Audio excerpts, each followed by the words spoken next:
Hallelujah. Oh, asesidumise uNkulunkulu sibonge kuphelela. Praise the Lord. Praise the Lord. Praise the Lord.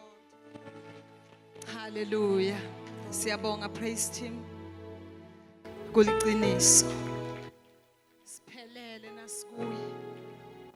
Hallelujah. Sename kakhulu kuba phambi kwaNkulunkulu. Praise the Lord. Angicale ngibingelele make egameni la Jesu pastoral leadership nelibandla lonke. Hallelujah. Hallelujah.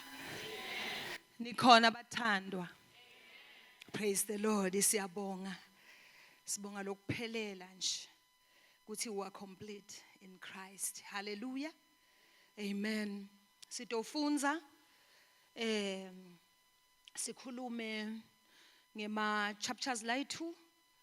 Sitawuthatha kumaHebheru chapter 13 verse 8 bese siya encwadini yemakhosi ekuqala sahluko 22. Kunengana ke lesitakwenda ngalapho. Hallelujah. Praise the Lord. Isihloko sethu namhlanje nasithi the standard is the word of God. Lelizinga lesifanele siphile ngalo sihambe ngalo live la nkulunkulu. The standard is the word of God. Le benchmark is the word of God. Hallelujah. Praise the Lord. Stoqala nje sesimtholile Hebrews. Ngicela simfunze.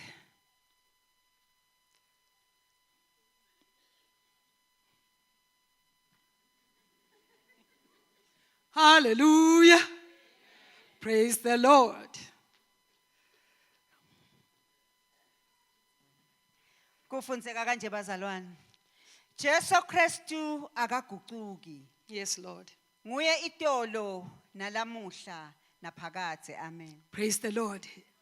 Usavula emakhosi okuqala 22. Jesu Kristu akagucuki. Nguyitolo, nguye namuhla, nguye nanini. Hallelujah. Sina uNkulunkulu ke la lo standard sethu saphila kuthi nathi sibhekeke singaguquki. Ngoba lesimkhonta uthi yena kachinji. Hallelujah. Le verse lesesilifunzile lisikhombisa ukuthi imessage yaNkulunkulu kayiguquki. But lo mhlaba uyaguquka. Lama systems emhlaba ayaguquka. But le message yaNkulunkulu, unchanging message, but the world is changing. Umhlaba kanjalo nje kodwa lokwaNkulunkulu kumile akuchinji. Hallelujah. Praise the Lord. Inguquko ke nayifika kukhona la iletha khona injabulo. Ube happy, ube joyous ngenguquko. Khona la khona uba excited nakufika khona inguquko. Hallelujah. Praise the Lord. Bese kuyenteka ke ngalesi sikhathi inguquko ilethe nje mess. Kume messy, kube complicated. Kube likhuni kufika kwenguquko. Hallelujah. Asesithathe ke na inguquko lejabulisanako. Sithathe nje banifana nabakhulu akuthi kuba kuhle kwani nabasuka kule stage lesi bangena kulesi asuke kule stage lesi angene kulesi kuyajabulisa uyakhula sibuke emantombazana sibuke bafana iyouth inayikhula uyababona hawu sofunza la ho soqala ekusebenza noma sose college uyatshintsha nesitayile achintshe indlela labukeka ngayo nekuhamba kwakhe akabe nje asadlwa budela. Ubese nje uyatshintsha kuba ne change but it's exciting. Ubone emantombazana ethu uyathi beka ka grade 1 abenga nje. Uyathi ka standard 5, uyathi ke manje so sem 17 semuhle. Labanye ayikuthi ebengasimuhle. Ukuthi nje usoya uyenta uyabona kuthina ngibhekise ngala kuba kahle ngibhekise ngala which is good change. It's exciting. Sometimes kube nabo look around la ngithi. When I look around bese siyahleka siyajabula. It's exciting angithi. Basebenze sibone sebeda nangetimoto. Sengithenge na imoto mina sibonge phambi kwaNkulunkulu sijabule. Mina sengentelo kulabanye bentelo okukhulu labanye kukhulu kuwe ngoba vele kulingana nawe angithi. Yes, so kuba info lenhleke siyayijabulela leyo change leyo futhi yes exciter kodwa sometimes bekhona i-change le complicated kungaba i-change kumbe sekuhambe mama kuhambe baba ekhaya uyabona nje ibe complicated nje kube messy kule change leyo niyabona ngawuthatha nje na i-change lenye le maybe lengathi i-complicated siye kaNaboth esivinini niyakhumbula esivinini kaNaboth nesivini sakhe eNaboth uyaqala uyasebenta sivini Naboth maybe ufika ku desert ukhanza nje kunematshe ufuna aqala kaBhidlide ematshe angithi Bhidlide ematshe fake ama dynamite fake ini konke lokubhidlide ematshe uyalungisa kahle landscape uhamba ufuna ihlahla delikhethelo buya nato uyathi bekuyabeka wenta kahle landscape uyalungisa uyabona kuba neorder bakuhle usebenzisa amandla usebenzisa imali usebenzisa ema skills lokwa nalokwa ngithi iba kahle leyo landscape uyafika Ahab uyakubona uthi unike lesivini sakho uthi hawu kanjani phela Ahab ngoba ngifake amandla kangaka mina ngilungisa lesivini lesathi uyathi ngiinterested kulesivini lesi nginike uziyagula Ahab siva kuthiwa sesoyahamba sengu Ahab wazi wahamba wolala aguliswa info lenjani nangasiyo yakhe esivini saNaboth nasisaqala kusebenta bebathi bafana the male teachers lebesebenta nabo bathi hawunike esivini saNaboth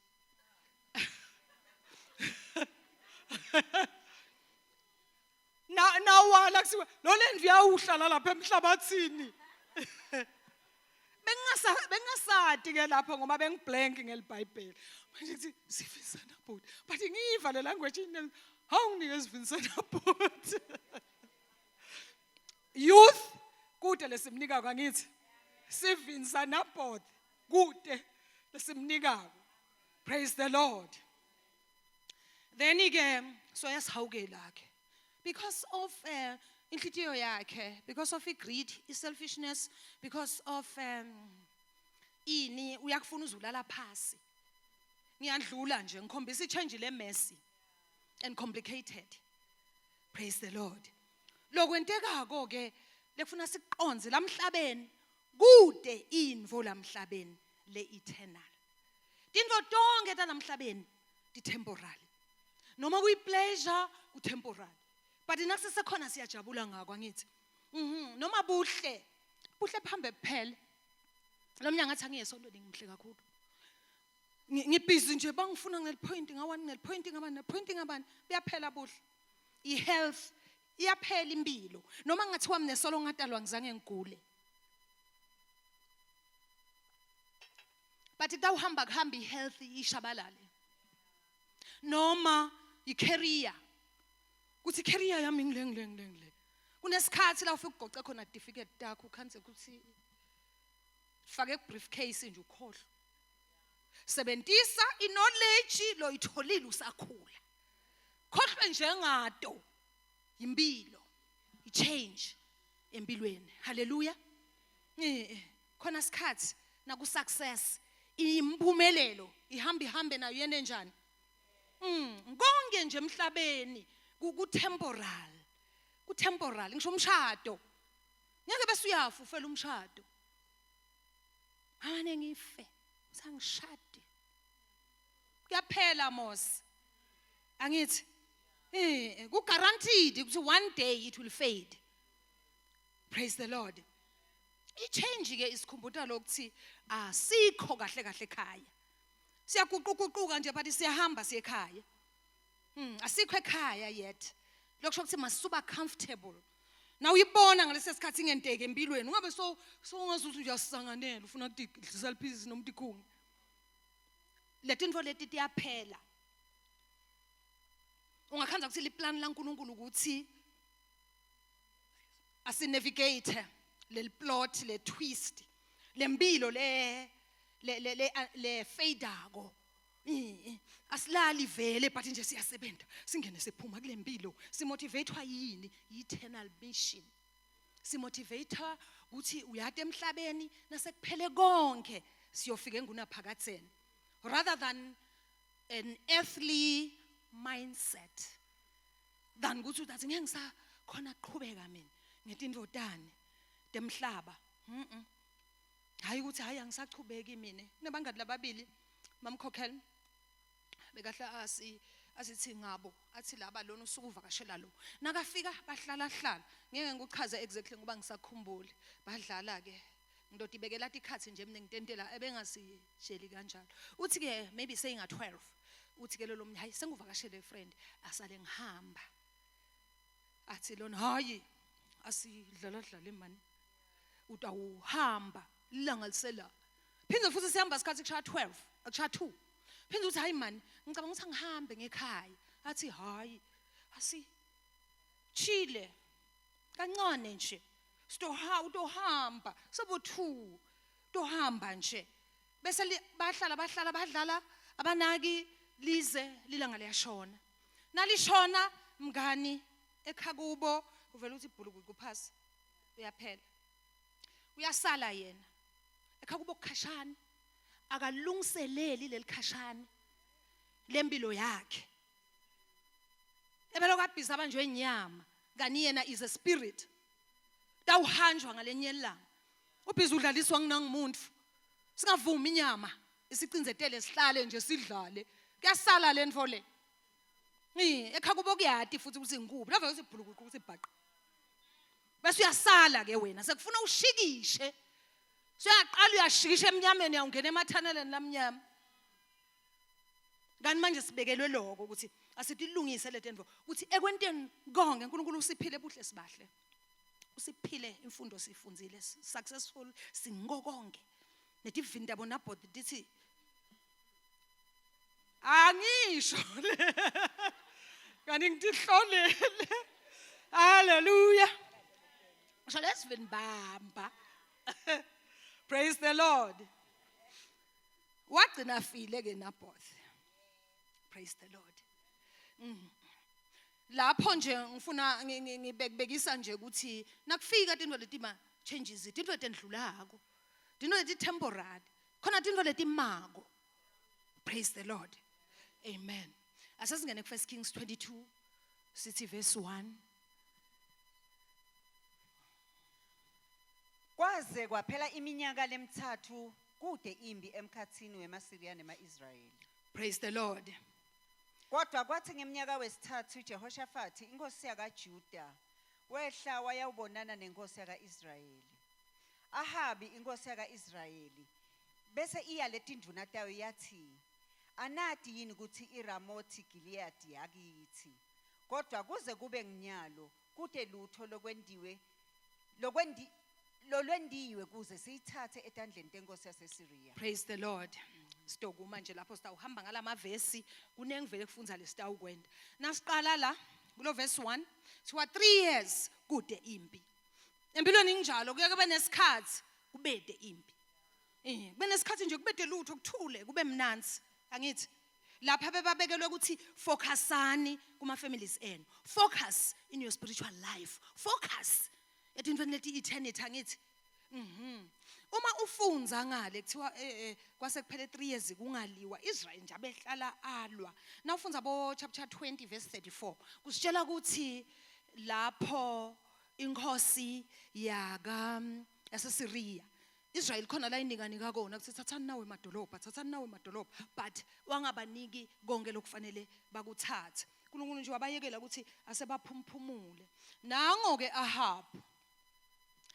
Ahabu ke lento yakhe yokuthi wathi asasivinisa Naboth kwangento ekulutho uqanga ukuthi awuqhubeka namanje uyaqhubeka ke niyabona yini ukuthi kunedolobha leGilead lesingazange silithole hawu bayavuma ke nabo uvusa lento yakhe yokuphika kufuna tindvo kukhona into lenjalo empilweni ukuthi kuna stage la ufuna unetiseke khona bese uphinza uyasukuma uyalo uphinza unetiseke ungabi wena bese soba nje ngilofuna nje sowahlala usangana ufuna uphinza uphumphumpumule phinde futhi ufuna uphinde uphumpumule.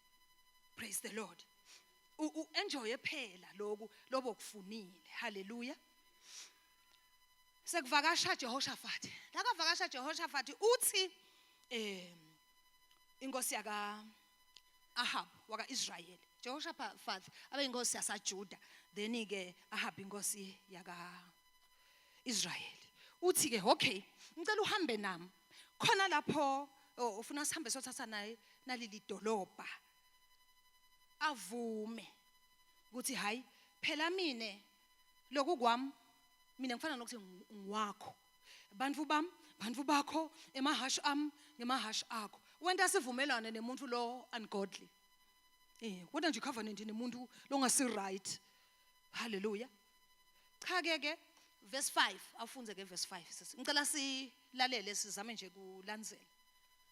Kodwa Jehoshaphat waqhubeka wakhuluma enkosini kaIsrael wathi, "Qala kuqala ufune seluleko sasimakathe." Qala kuqala ufune seluleko sasimakathe. Praise the Lord. Uyavuma uthi konke kwami kwakho ngakusebenzisa ngekuthanza kwakho, but qala kuqala ufuna seluleko sasimakathe.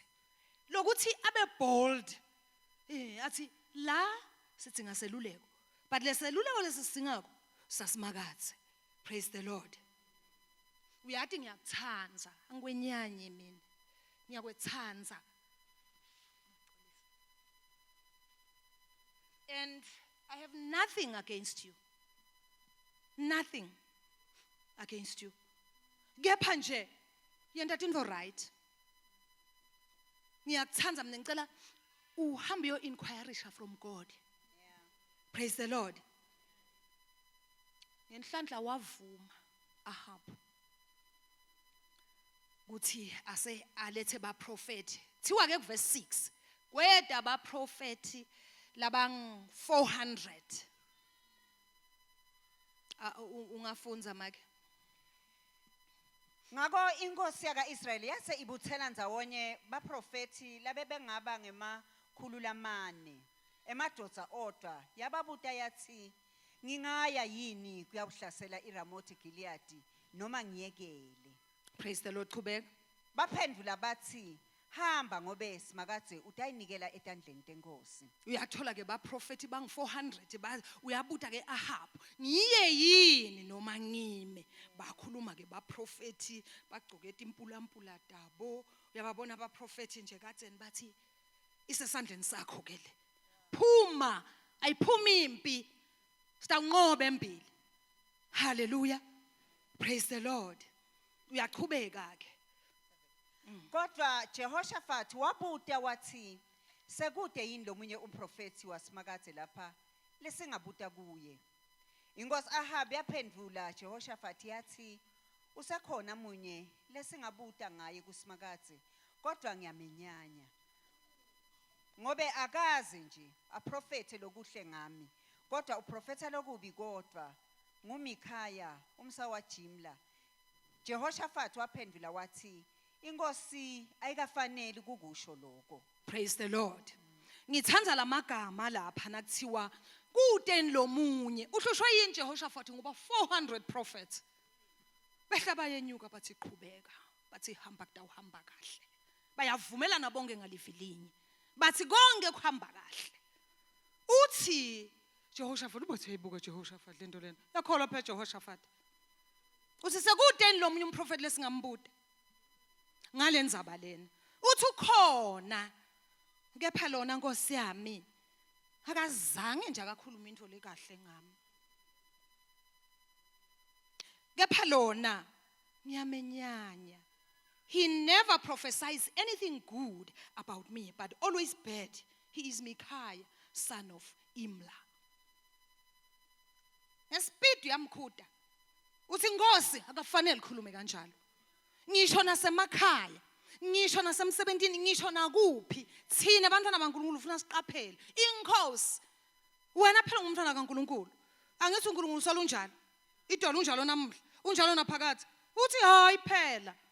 Uyinkosi wena akafanele ukhulume, umzalwane wena akafanele ukhulume kanje.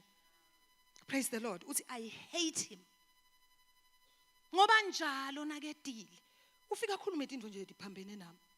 mama le conflict ayikho le conflict kulo Mikhaya. I-conflict iku-Nkulunkulu naye yena lo Ahab. Nguye lo loqabana naNkulunkulu. Kungako athi angeke ngimlalele Mikhaya, ngiyamlalela bani. Kungako une conflict la moyeni wakhe. Uthi ngiyangena mntu endle simo lesi ngiyangena uthi hayi ungasheshi mama kakhulu ngathi usakulunga kahle. Ukhuluma kabi vele wena njalo. Hallelujah. Praise the Lord. Le focus yayikulenzondo, hatred. Yamenyanya.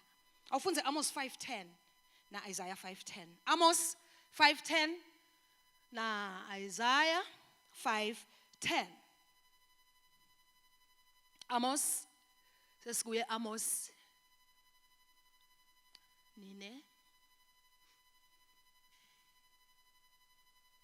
nine bantu niyamtonza umuntu lomelana nebubi benu. Nimetzelele umuntu lokhuluma iqiniso lodwa enkundleni. Praise the Lord. Asesiye Isaiah 5:20. Isaiah 5:20 sesinaye naye. Maye kulabo labathi lokubi kuhle nalokuhle bathi kubi. Lababeka bumnyama bube khanya, babeka khanya kube bumnyama. Lababeka lokubabako kube ngiloku nongotelako, babeka lokunongotelako kube ngilokubabako. Woe to those who call evil good and good evil, who put darkness for light and light for darkness, who put bitter for sweet and sweet for bitter. Angeke ngikhulume ngako kuthiwa maye nasa sekusho uNkulunkulu athi maye ngcono nakusho lomnye umzalwane. Praise the Lord. Ndokuthi uNkulunkulu akabheki ukuthi indvodwe ebumnyama sithi kukhanya kukhanya sithi bomnyama. Angithi akachange. Nguyidolo nguye namhla nguye nini? Unchanging message. Message yakhe nje ayichange. Praise the Lord. Verse 9. Verse 9.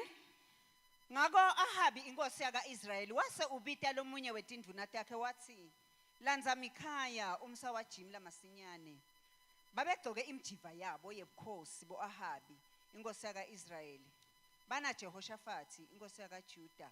Bahlete etihlwaleni tabo tebukhosi ebaleni legulela kolo. Eceleni kwelisango lelingena eSamaria. Bonke baprofeti bebaprofeta embi kwabo. Praise the Lord. Qhubeka. Sedekiya umsa waKhenana yena abesende timpondo letensimbi wamemeta athi naku lokusho nguSimakadze ngaleti utawuhlaba eMasiriya aze afe aphele. Bonke ke nalaba labanye baprofeti babekhuluma into yinye bathi hlasela iRamothi Gilead uyehlule ngoba Simakadze utayinikela etandleni tenkosi. Praise the Lord. Sesiyabeva ke lapha wacela Jehoshaphat ukuthi kudeni lo munye longumprofeti woNkulunkulu. Ngoba bekabona nje ukuthi kunedramanyana la. Siwa ke laba bebavele bahleli ke angithi amakhosi ongithu ahlele dihlalweni egcekeni la kumiwe khona kutobukwa naba baprofeti labakhulumako bathi chubeka kutawuba kahle. Kuthiwa ke laba they were dressed in royal robes. Inkosi ke yaka-Israyeli na Jehoshaphat labo bahleli lapho baprofeti bayenda ke ukuthi wathi bavumelana nenkosi ukuthi ayichubeke ihambe iyokulwa. Kuthiwa ke lapho kwakuna Zedekiah kulo verse 11 lapho bathe besenze timpondo leting2 uyabona nje spiritual ungasho ukuthi vele umprofeti ufaka impondo leting2 ngathi sign yalomnye baba uthi utawugwaza ngale timpondo letimbili angisho ukuthi tawugwaza Jehoshaphat kugwaze ngibani Israyeli baphele nya cha kube kuhle ke badansa timpondo titimbili wena titawugwaza. So while the other prophets were saying the same thing, imessenger ke yasiyahamba verse 13 yolanza bani Mikhaya awufunze ma Lesigijimi lebesilanze Mikhaya samhlebela simdonsa ngendlebe sathi buka la njengendoda yinye labalabanye baprofethe impumelelo yenkosi Ahab. Ngakho ke nawe emavi akho abovumelana newalaba labanye ukhulume lokuhle. Praise the Lord.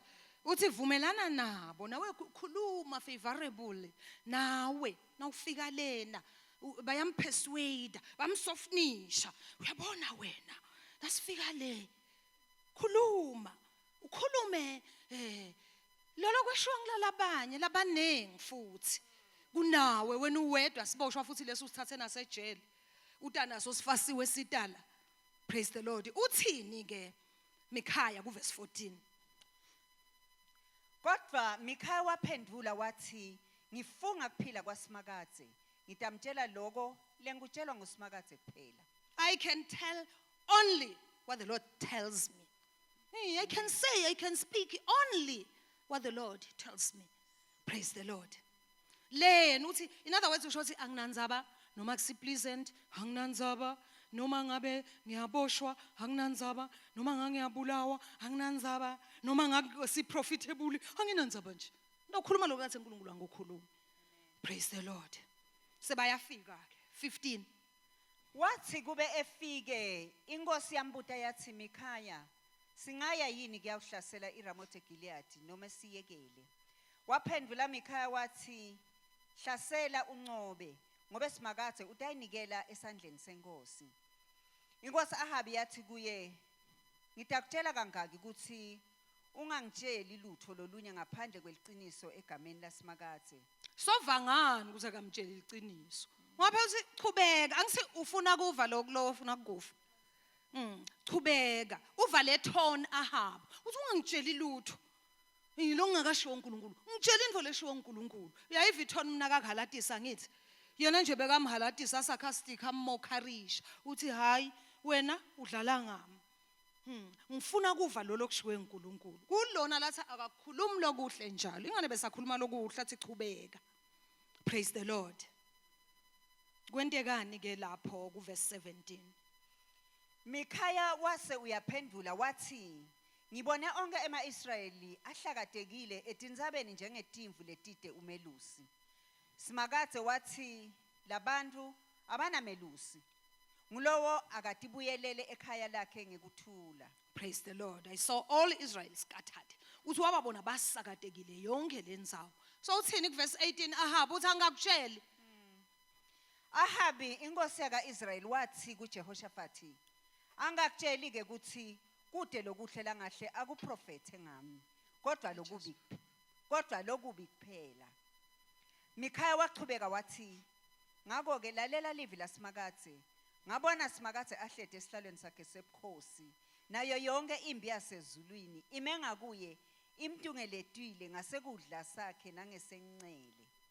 Simakadze wathi, ngubani lotasibungela Ahabi kuthi ayewuhlasela iRamothi eGileadi atiyele yena ekufeni kwakhe. Praise the Lord.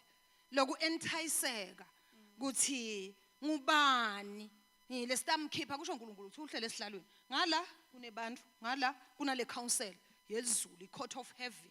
Kuhleliwe kuyakhulunywa. Uthi uNkulunkulu ngubani nje lo dangihambela. Ayele atofike lo Ahab.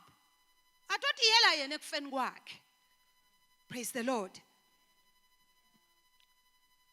Kuthiwa ke kwavela khona spirit lesavela ku verse 21. Ufunza verse 21. Ekugcineni kwesuka umoya weta wema embi kwaSimakadze wathi, mine ngitamhunga. Simakadze wawubuta wathi kanjani? Umoya waphendula wathi, ngitawuphuma ngibe ngumoya wemanga emlonyeni wabo bonke baprofeti bakhe. Simakadze wathi cha, wena ke utawuphumelela kumhunga nembala, hamba wende njalo. Praise the Lord. Wathi wena utawuphumelela kumhunga, hamba wende njalo. Abe babulelile abaprofeti babhali, baprofeti baNkulunkulu. Wandlula wathatha emasimu, kunengi kakhulu nje wathatha sivini, wandlula wentana, aqanga ukuthi utaloka kwenta nje lo ntfo le yaphumelela. Kanti uNkulunkulu utawushintsha, utabalwela labo laba limatile. Uthi ke lapha sale kuthunyelwa na lying spirit, itomenta agijima yofuna lensimu kani ayofuna le dolopha. kani ngifuna angene ekufeni kwakhe. Hallelujah. Lokuthi kungcono to be hated for the truth than to be loved for telling a lie. Baningi baprofeti bahambile endleleni bashumayela kubantu abangeva nasetindlebeni bo Isaiah babathe bakhuluma abantu abeva bo Stephen bakhulume bagcotshwe ngematshe bo John the Baptist badikhanza sebagujwe nemehlo basesichingeni sasePatmos bo Joseph badayiswa bo Peter bacrucifywa ngisho na Jesu wabethelwe esiphambanweni enda kahle. Hallelujah, praise the Lord. So ke kuthiwa lapho inkosi kulo 26:27 yasi order Mikhaya yathi uyabona lo yasi icansuke kakhulu yathi mthathe mbuyiselene eprison akabuyelele bese nimnika khona nimfide singwa sebuhlungu nimnike amanti ebuhlungu, bread of affliction and water of affliction, ku verse 26 and verse 27. Hallelujah, praise the Lord. Lokuthi nasempilweni kuyenteka uthi khanze kuthi ufideka a bread of affliction, water of affliction, konke kwebuhlungu lofida kona use prison. Praise the Lord. Lokuthi uNkulunkulu asikubuthe sikubuyisele kuye phambi kwaNkulunkulu kuthi naku ke Nkosi sesila ngiyavuma nakudzinga ukuthi uyavuma but lengadi yakho ase isikhulumele yehyawe khuda Yahwe kube ngilo Yahwe lo khudako ngoba thina sikhona ikhuda sidle silingisana baba prophet sebafaka etimpondo babukeka bayi majority angithi ngithena ngikhuluma ekseni ngathi vele bebabanengi laba prophet kuna Mikhaya bathi bebakhuluma emanga ngase sengiyotibuta nje ngathi uyati khona lenye indvo lengifikele mina ngisiye loda njalo esontweni bathi nje ngenteka ukuthi ngiyi majority ngathi biuta nabashona simemetelo bathi kunemthandazo Monday ngibuka nje le majority ukuthi itabi ku kusasa baba bangaki nje emthandazo nekuseni emini mbengconywane nsambama kodwa nakhona solo akusi majority but nje bakhona lokuthi empilweni awuhambi ngemajority uhamba ngeliqiniso. Mikhaya, praise the Lord, amen. Hayi ukuthi ngiyabalisa kube netizathu ke ukhona nje umzalwane lo fakazile ekseni wathi ngilokuthi yena angasho ukuthi ngilokuthi yena ukhulumele nje mina ngisangakhuluma uyasebenta travel uyabona ayelena le ngase ngithi ho nayikele impendulo ukuthi bazalwane bayasebenta ngiko sometimes igcina la C5 bese kuba ne praise team sekuba nje praise team singayibali ke bede ke bona vele bakubona lokukhulu joka la. Praise the Lord, amen. Uthi verse 28 asumfunze verse 28 Mikhaya wathi na ungahle nje ubuye uphephile simakade utabe akaze wakhuluma ngami angithi chubeka sesi waqhubeka wathi nonke ninetive wanakeni lamavi ami. Mark my words, if you ever return safely ukhuluma na Ahab angithi uthi Ahab mthatheni lo mixeni ejele ubashiwe kuyafucwa mixeni ngiyawubuya mina ngibuye ngisafe ngiyawubuya mina ngiphephile uthi uyagijima phela uyevenini yemaphoyisa uthi if ever you will come back safe uyagijima hamba yakhuluma naye uthi hawu ngiyawubona ukuthi uNkulunkulu akangithumi lutho bayahamba ke bayempini khuluma lomnye babe ngalenye la ngishiya lo make uthi ngishiya la kusinking sand ngiyahamba mina ngiyothola lokuhle lo ma green pastures akasamfuni vele uthi ke nangibuya ngiyobe ngihambe tu ebridgeini wena uyaloku usinka la. Hallelujah, praise the Lord. wahamba tate. Kwangathi kuyalunga ngale yokuqala inyanga, kwangathi kuyalunga ngale yesibili kwangci. Instead ukuthi abuye phela sandize ebridge in overhead. So ubuyuleka phasi kwalomhlabathi lo sinkako.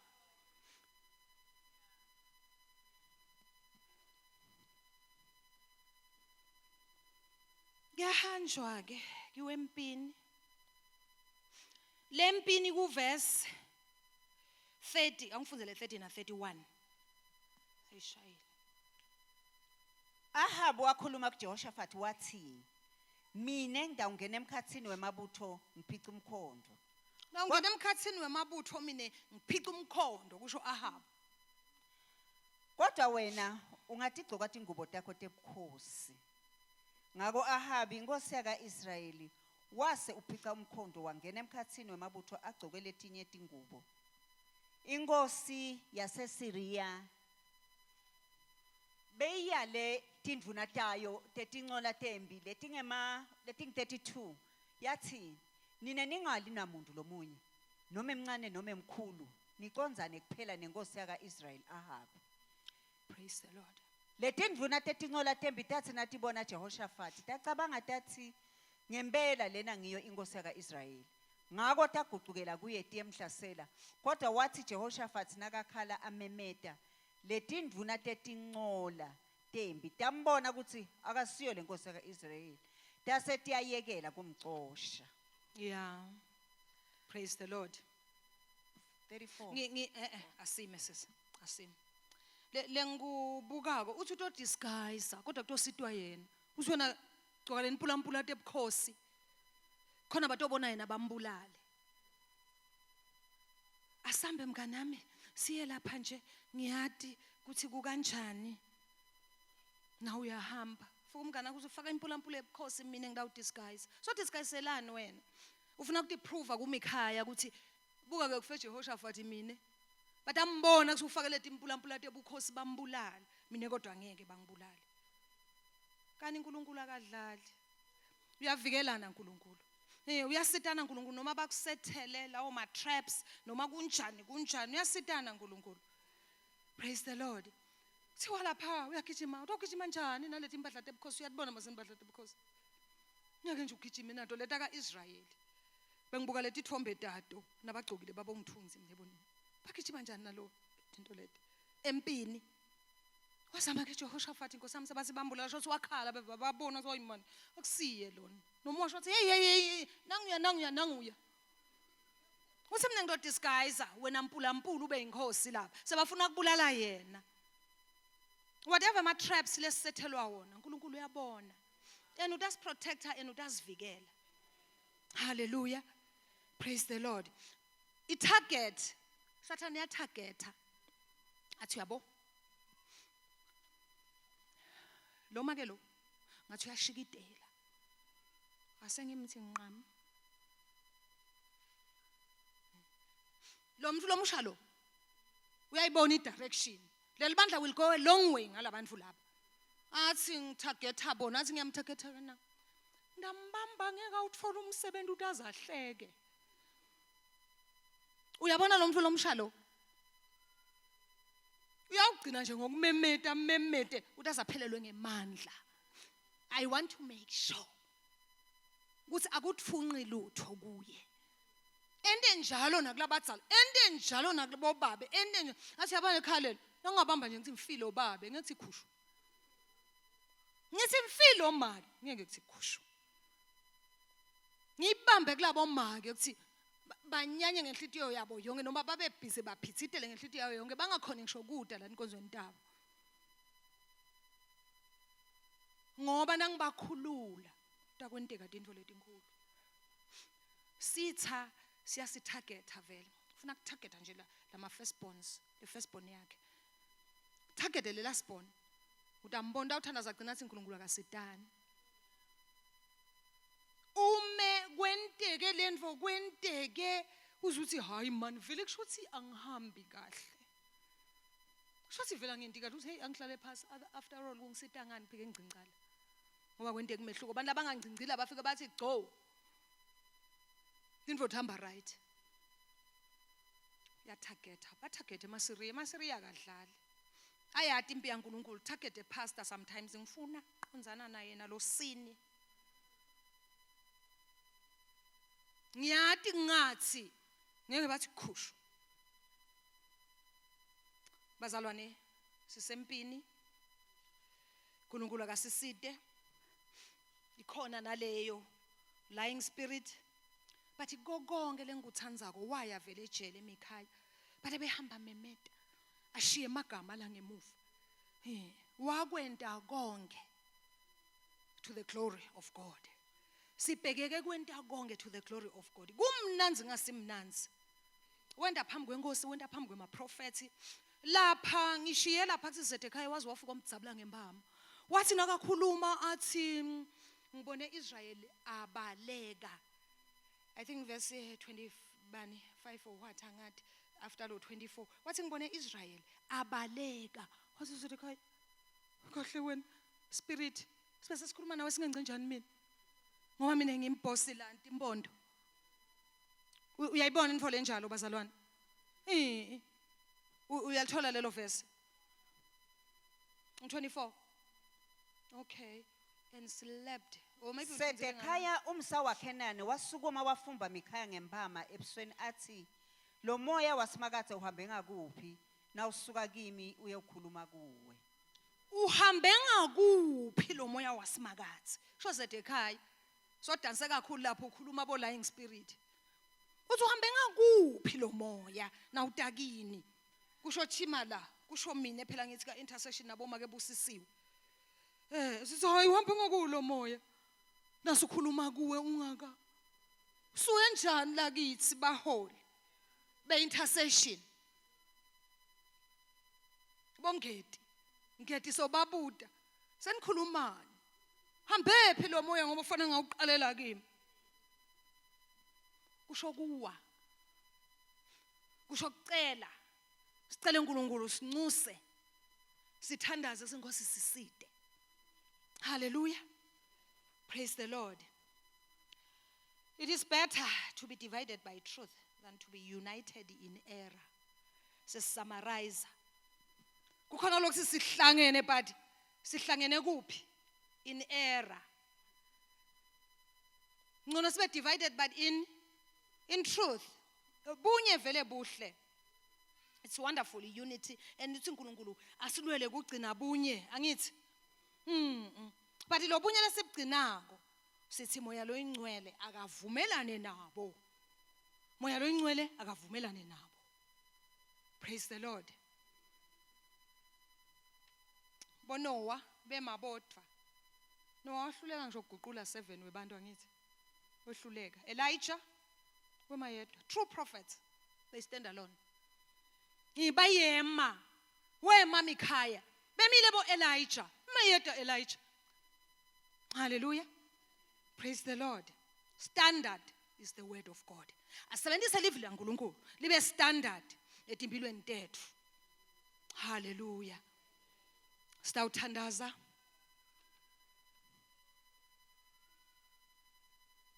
unchanging message to a changing world uthi ngimi idolo ngimi namhla ngimi naphakathe na umeqinisweni kuba yinto lenhle ikuhle kumeqinisweni bengimikhaya sengothi bengifona sengiyisaba nale number ya 400 kuthi nalababhali bebawa lapho bang 400 angithi nalaba bang 400 praise the Lord amen indlela kaNkulunkulu tehlukile atifanani netethu uNkulunkulu uyakwati la kwentawo ngetimpilo tethu lenzaba lena lesiyifundzile namuhla nakathi umfundisi angisherishe itolo ngilona chapter yami lebe ngiyifunza ku Bible reading it's just my Bible reading nje itolo ngcine ngayo ngabona ukuthi mangisuthi sanganisa kakhulu ngoba uba bathe ngithathani kubethe uba ngathi angithathe nje lokule ngikufunzako akusiko ukuthi kwahle uNkulunkulu ugqi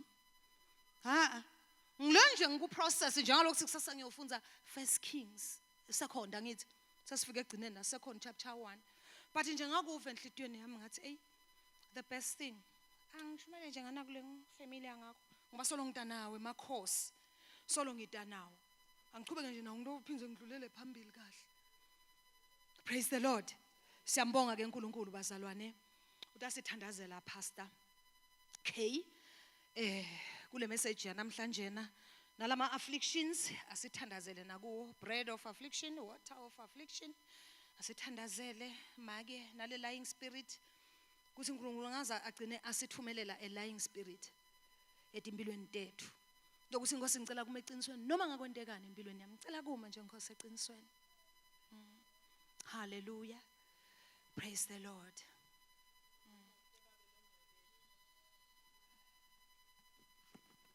Umuhle babelongcwele nanamhla emini yanzambama. Umuhle Nkosi uNkulunkulu lonakako ngekuphila kwethu. Siyabonga babe ukuthi bongeke wasiyekelela saye ekufeni. Kuma netimo Nkosi letisibita ukuthi senyanywe nabantu lapho simela iqiniso lakho. Kepha namhla uyasikhumbuza ukuthi asime njalo eqinisweni. Akunandzaba ukuthi imajority ithini. Kepha asime nje thina ngeliqiniso. Sikumele lokushola ivi lakho. Babe wethu longcwele kungenteka kulesinye isikhathi sithi khanze siphathekile. Labanye nti baze basilayele ngisho ukuthi singewukela ngisho ngendazi. Thina siyati ukuthi kuwe kukhona kuphila. Babe wethu longcwele kulesinye isikhathi singasikhanza seswele. Basitshele basikhombisa indlela lejubako. Kepha siyathi silivi lakho lithi esikhona uNkulunkulu who provides. Siyabuya kuwe Nkosi sithi sibonga nje kusikhumbuza namhla emini ukuthi asime emaqinisweni lelivi lolibhalile ngilona lekufuna sihambe ngalo. Siyabonga baba wethu longcwele ukuthi sine usiphile lamandla usiphile Jesu longokonke uthi tekithi noma sicela ini ngaleli gama la Jesu utasinikeda. Waphinza wathi Nkosi uyawusendela lokho lo usive sikhuluma. Sengathi Nkosi ekuhambeni kwethu ngamunye nangamunye njengabantwana bakaNkulunkulu lele sibubula ngako uqhubeke usendele kona. Nasithi umuhle simakadze ube lo uhamba nathi sive Nkosi ukuthi ungasishiyi. Dethembiso takho leti babe uthi ngeke nginishiye ngeke nginilahle ngiyoba nani njalo. Siyabonga baba wethu longcwele ukuthi uthi wena kude esikhali lesilungiselwe thine lesiyawuphumelela. Semukela livi lakho babe lisho njalo egameni lika Jesu. Sivikele Nkosi egameni lika Jesu Kristu waseNazaretha. Siyabonga baba wethu longcwele sisite Nkosi netindzebe leticambe manga. Baba wethu longcwele sisusele tona sime nje maqinisweni elivi lakho egameni lika Jesu. Asingapretend Nkosi, asingatendisi. Livi lakho lithi uNkulunkulu akayengwa, uNkulunkulu akaphukudwa. Asifuni ukuphukuda Nkosi, kepha sifuna kuma kulokhu lokushito kithi egameni lika Jesu. Kunetipho losiphetona baba wethu longcwele asifuni sitha sisemuke tona, kepha Nkosi sithi sikhulisele tona. Sithi sebenzisele indvumiso yakho uNkulunkulu. Selekelele sibomake sisemakhaya sisebasithi sikwendele indvumiso yakho babe wethu longcwele. Babe wethu lonemandla onke selekelele singilabasha siseyimcibisholo esandleni.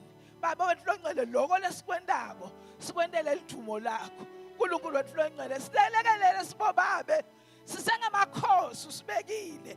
Baba wethu longcwele kubusa kwethu kulamakhaya akukuniketa lithumo asinganethedeli uNkulunkulu wethu longcwele size singakufa wena egameni lika Jesu. Ngamunye nangamunye lothithe uyakwemukela wena selekelele Nkosi mvule indlebe yakho moya uvule liso lakho moya sibone imisebenzi yakho nelivi lakho usasilayela babe. Asingabi ngilabedukako livi lakho lithithe nasifika kuma crossroads udasilebela uthi na indlela lekufune siyithathe samukela kuholwa nguwe Nkosi. Sibonga ukuthi Jesu nakahamba wathi akasiso dwana kepha usiyana moya ongcwele lota uqhubeka asikhawusele aqhubeke asidudvude. Nkosi siyacela noma ngabe lolushintsho belungaletha buhlungu etimilweni tethu, uNkulunkulu wendudvudo yonke sendele lokho simakathi. Siyabonga nje ukuthi bongete wasikhohlwa. Khulisa-ke umshumayeli babe inceku yakho lokhulume ngayo nanamuhla, ugcishe lokuningi kuyo egameni likaJesu. Sikhumbute kunye Nkosi, silibandla asingakuyekeli kuhlangana njengoba labanye sebakwende umkhuba. Lakubitwa tinto asibe khona nathi kuze kuthi la ubabusisa bakho nathi ungasedluli, usibusise egameni likaJesu. Amen.